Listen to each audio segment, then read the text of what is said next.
Good morning, good afternoon, good evening, wherever you might be, and welcome to this is not a very scientific post. It's called Forever Young, and it is going to go into unashamedly freewheeling, crazy speculation territory. It is not scientific in the least. It is just what happens when I let my mind flow freely. And that's not always a bad thing. So, I will start with a question. Why do men and women tend to lose hair on the top of their heads? Well, the scientific answer is genetics and hormones, of course. But I wonder about other causes that may be harder to diagnose. Charged particles and high-energy light from the solar wind hit the top of our heads all of the time, and one of the darlings of online science is the belief that free radicals, like charged particles, cause aging. Because aren't free radicals just charged particles or ions? And does it really matter if the free radicals are positive charges or negative charges? I don't think so, because whenever you turn around and face the opposite direction, everything that you called a positive charge becomes a negative charge and vice versa. The difference between positive and negative charge is just clockwise and anti-clockwise motion. Since this is the case, then talk of free radicals damaging the health of the body politic, like so many political dissidents, is a bit misleading, unless it is all about maintaining balance and not accumulating stagnant pools of charged particles within your body. That is a bit like traditional Chinese medicine with its talk of maintaining a balance of energies and flow. In this sense, it is the flow of charge that makes us alive, vibrant, and youthful. Caffeine seems to enhance the flow of charge through membranes in the brain, so why shouldn't other things have a similar effect? Charge is defined by a circulating motion, and a flow is a wave with a more linear motion. So it would make sense that if you want to live longer, you should reduce your heart rate because it's a large-scale circulation. But you should do so without allowing the buildup of stagnant pools of charge, because those are small-scale circulation. That state of optimal efficiency will slow down some of the circulation that is slowly killing you.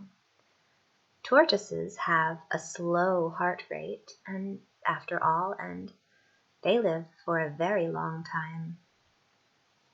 Conversely, if you want to feel young and lively and clear out stagnant charge or free radicals, you should increase your heart rate and increase the flow of blood through your mind, with the knowledge that this will come at a cost to your longevity. Clearly, a balance between activity and inactivity must be struck, with the majority of your time spent in inactivity, punctuated by bursts of activity that clear out stagnant eddies of charge. Perhaps a daily brisk swim in a cool cool, followed by laying around in quiet contemplation, would be optimal for a long life. With this model of life, what sort of external conditions would optimize intelligence and awareness as you age? It seems like they might be contradictory conditions. As thoughts circulate through your mind, the greater the electrical potential driving the circulation will be, and perhaps the more enlightened your thoughts will be. One can increase the anelectric potential by decreasing the ambient magnetic field. Thus, there may be some evidence of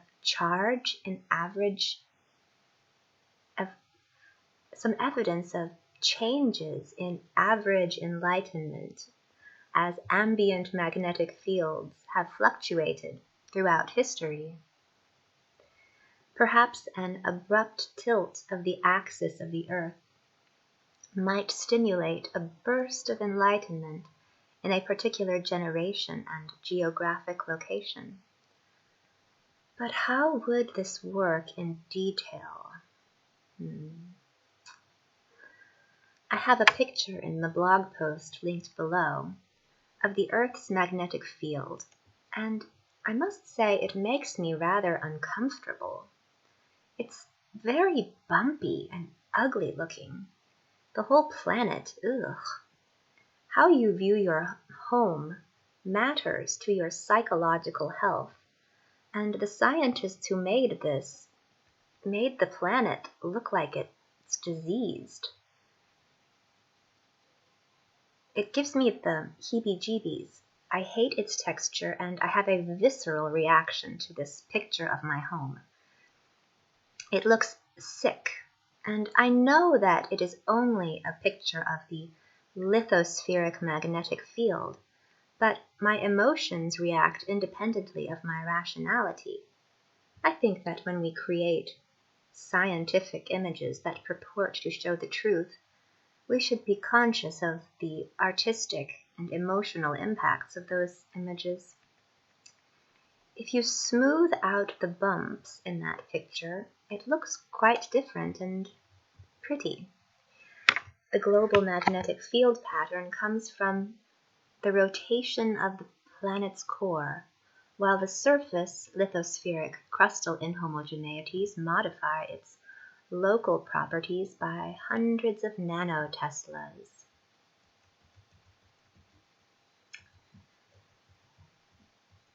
I encourage you to take a look at the pictures in the blog post. They're fun to stare at because you see that there are these hot spots where the magnetic field is very, very strong in certain locations, and in one of them, Kursk, it has a higher incidence of cancer, brain cancer, than compared to the rest of Russia. I wonder if there is something we can learn from that. For optimal brain conditions, I'd guess that growing up with a high magnetic field and growing old with a low magnetic field would be a good plan. That way your mind would get strong, fighting against a viscous magnetic field as you train it and build up memories in your youth. And if you remove the viscosity when you are older, that might compensate for any loss of mental speed caused by age, while allowing you to live longer at a slower pace. This leads me to wonder how my ambient magnetic field has looked throughout my life. Right now it is relatively high, so I suppose that would be good for my children. And when I was in California, it was considerably weaker than the average. And when you remove the viscosity surrounding an oscillating system, it tends to speed up. I wonder if that is why people who move to California from elsewhere tend to be so productive, as in the Silicon Valley, which is just filled with people from outside of California. Those people grew up wearing weights around their ankles, and then when they move to a place with a low magnetic field, the weights come off and creativity happens. A high magnetic field boosts the number of lightning strikes in a given location, and that suggests to me that I grew up in an area with a particularly high magnetic field, because thunderstorms were constant and our house got struck by lightning on a yearly basis. My city was on the edge of the rising edge of a plateau. So this idea of how intelligence might be influenced by the magnetic field makes me wonder about the rise and fall of civilizations. However, that is probably more driven by the weather and food availability, things that may correlate with the magnetic field if it's caused by the tilt of the planet, as say when Greenland melts and the planet, its axis changes. In the UK, there is a strong magnetic field around London, and I wonder if you grew up in London and then were sent out on a boat, would you become smarter because of the reduced magnetic field in the open ocean? A person with an overly active mind might enjoy moving to London and find that his mind feels pleasantly quieter. This way of thinking gives me some sense of why so many people believe that the moon influences their moods. The moon deforms the planet and causes changes in the local magnetic fields, speeding up or slowing down their thoughts. I suppose that's enough of my brand of speculative crackpottery. I'll get back to the original topic of this article, which was aging, about what makes us get older. Why does the sun age our skin? A scientist would say that UV light breaks molecular bonds in the skin, and the body has to repair them, forcing the skin to turn over and make itself new. That takes energy, and without energy of the right length scale, order breaks down into disorder in a negative entropy system.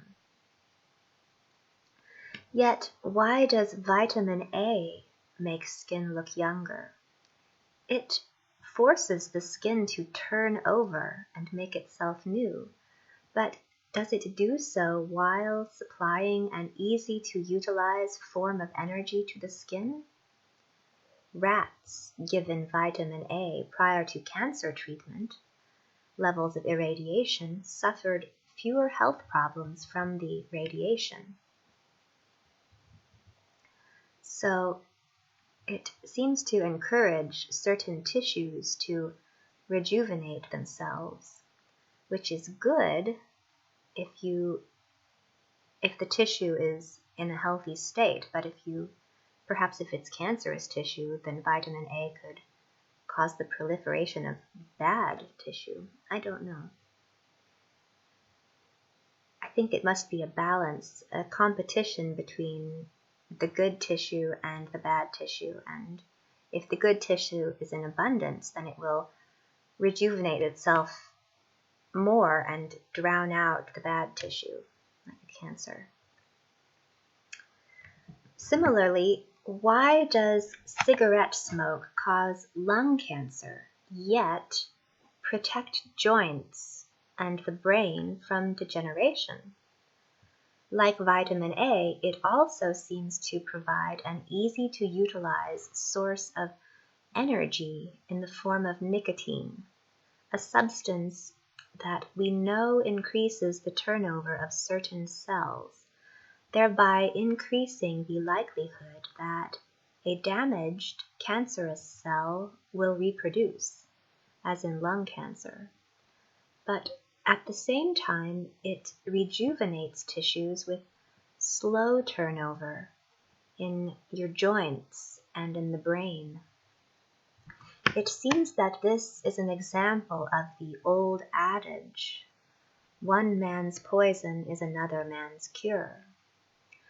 In the case of women, if you are premenopausal, nicotine will destroy the estrogen in your system, and that will make you look older. But if you are postmenopausal and estrogen is a thing of the past, you might find some relief from arthritis by taking a bit of nicotine here and there. Of course, I should be very clear that this is not a scientific or medical opinion. Right now I am in crackpot mode and I have no medical training. But we're all allowed to speculate. It should be encouraged. Recapping. Sources of energy or light seem to confer both benefits and risks, but the accumulation of charged particles, or free radicals, doesn't seem to have any benefits. Perhaps if you could protect yourself from charged particles while absorbing certain wavelengths of light, you will age less rapidly. What does happen if you put yourself into a static charged field which deflects charged particles coming down from, say, the sun? Maybe vampires were onto something. Relativity tells us that time slows down for an object that is going faster than you, or which is further away from the massive object, than the planet, on which you live. So if electricity is similar to gravity, as in gravito-electromagnetism, a theory from the 1800s, does time speed up in the vicinity of a charged object? Or gravitational object? This question can be looked at from two vantages. Engineers often picture electrons in a current-carrying wire as stones which drift slowly downstream in a rushing river of charge-carrying fluid. The swirl of the charged liquid around each electron is described by a Dirac spinor, and as in Kelvin's vortices, the fluid would necessarily flow more quickly as it gets closer to an electron. The speed with which this fluid flows would correspond to the flow of time, and time would speed up in the vicinity of charged particles. If time speeds up in the vicinity of charged particles, this would require that the time it takes for a fundamental particle to decay into something more stable would depend on the charge of the fundamental particle. Everyday fundamental particles, like electrons, have an integer charge, so you would never notice any charge dependence of their lifetime when working with them. But the exotic, unstable things which emerge after high-energy collisions don't always have an integer charge. Quarks have fractional charge, and their behavior might seem quite strange if one doesn't assume that their lifetimes depend on their charge. For example, if high-energy physicists saw something strange about the behavior of quarks, and they misinterpreted it because they didn't believe that lifetime depended on the charge, the lifetimes or charges calculated for those particles would be wrong. It might be that the lifetimes are quite different and they all have integer charge. What about the flow of time in the vicinity of charged objects? Do we measure changes in the oscillation of an atomic clock if the clock is placed in the vicinity of a statically charged object? To answer this, I would look at how a rubidium atom trap works. In a magneto-optical trap, the flow of charge, or time, is deliberately slowed down by engineering a static field around the atom. It stands to reason that if you want to slow down your mind and freeze the present moment, just spend your days and nights surrounded by a static electric field, or equivalently a strong magnetic field. Perhaps this is why bacteria can't live for very long on a positively charged surface. The negative charge of the surface of the bacteria makes the bacteria stick to the positive charges, bringing them in close contact with a statically charged field. I think I'm getting off track here. On the other hand, there is some evidence that when people are put into a strong magnetic field, as in an MRI machine, they experience a mood-lifting effect.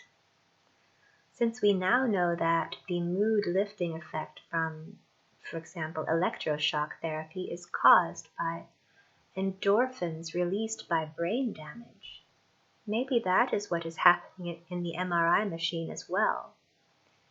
Time slows down for you while you are in the magnet, but when you exit the magnetic field, time has to quickly speed up for you, and that can give you some slightly mood-lifting brain damage.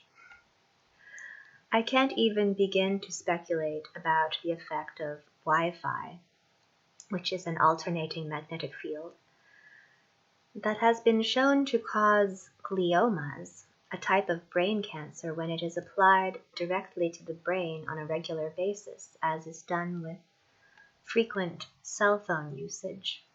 Thank goodness for texting. Life is so mysterious that I feel it can never be explained by science alone.